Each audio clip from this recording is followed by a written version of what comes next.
প্রথমে ছিল ভাতিজি, এরপর হলো বউ, আর এরপর যা ঘটেছে তা শুনলে হয়তো বিয়ের নাম শুনে আপনিও পালাতে পারেন।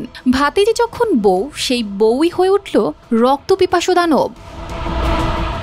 বর্তমানে প্রেম, বিয়ে ও সম্পর্ক নিয়ে চারপাশে যে ভাঙা গড়ার খেলা চলছে তাতে মানুষ বিয়ে করতে ভয় পাচ্ছে। এটা নতুন কিছু নয়, কিন্তু সেই ভয় এখন আর শুধু বিচ্ছেদ বা কলহে সীমাবদ্ধ নেই।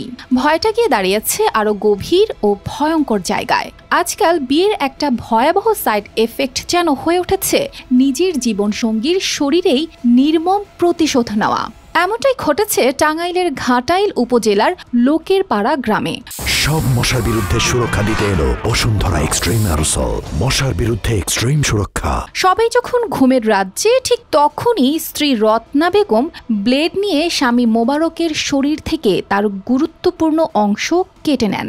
মানে হাজার টেনশন একত্র হইয়া আমি কি এর থেকে যে কি করে হালাইলাম, মানে ধারণার বাইরে। পরে ওই আমার কাছে এডি তুমি করবার পারলা। পরে আমিও তো সেই ধরেন যে আগের পরিস্থিতিতে ছিলাম না, মানে আমি আমার নিজেরও কষ্ট দিছি। দেওয়ার পরে কোনো দিক না পাইয়া পরিস্থিতির শিকার হইয়া এই কাজ কি এর থেকে যে কইরা হালাইছি, আমি কোনো পাই নাই, দিক খুঁজা পাই নাই। না ঠিক হয় নাই, কিন্তু আমি এটা ধরেন যে জানা মতে এটা আমার ভুলই হয়েছে, কিন্তু এটা আমি অতটা গভীর থেকে চাই নাই।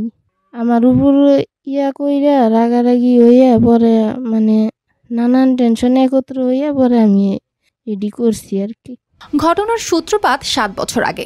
আপন ফুফাতো ভাই আকবরের মেয়ে রত্নাকে ভালোবেসে বিয়ে করেন মোবারক। পরিবারের সম্মতি না পেয়ে তারা চলে যান ঢাকায়। কিন্তু ভালোবাসার এই নতুন সংসারের সুখ বেশি দিন স্থায়ী হয়নি। প্রতিদিনই বাড়ছিল তাদের মধ্যে মনোমালিন্য, ঝগড়া বিবাদ। একটা ছেলে সন্তান জন্ম নিলেও থামেনি অশান্তি।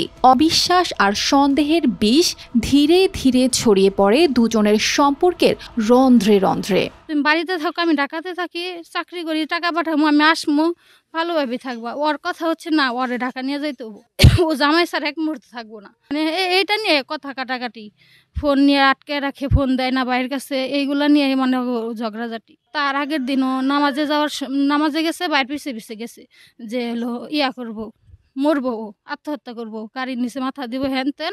পরে ওরে নিয়ে আসছে বাড়িতে আইসা ও করছে যে কারেন্টের ইয়ার ভিতরে হাত দিছে যে আমি আত্মহত্যা করবো।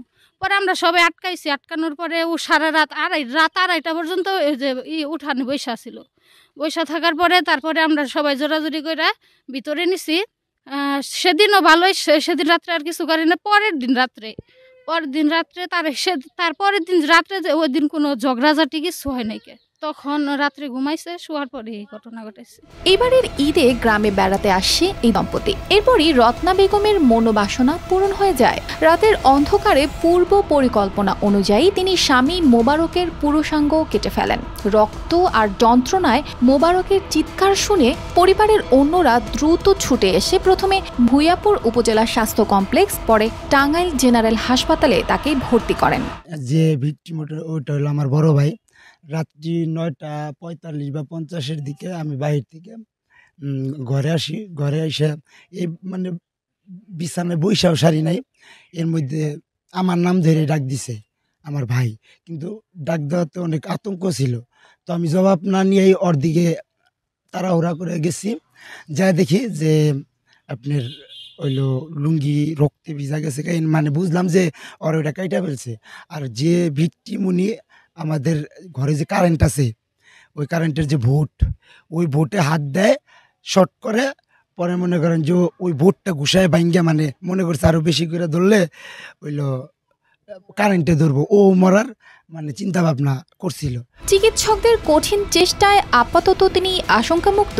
অন্যদিকে ঘটনার পরপরই রত্না নিজেও চেষ্টা করেছিলেন আত্মহত্যার। তিনি জানান সেই মুহূর্তে তার ভালো মন্দ বোধ ছিল না। গ্রামবাসী সালিশের মাধ্যমে বিষয়টি সমাধানের চেষ্টা করলেও মোবারকের পরিবার চাইছে আইনের কঠিন ব্যবস্থা।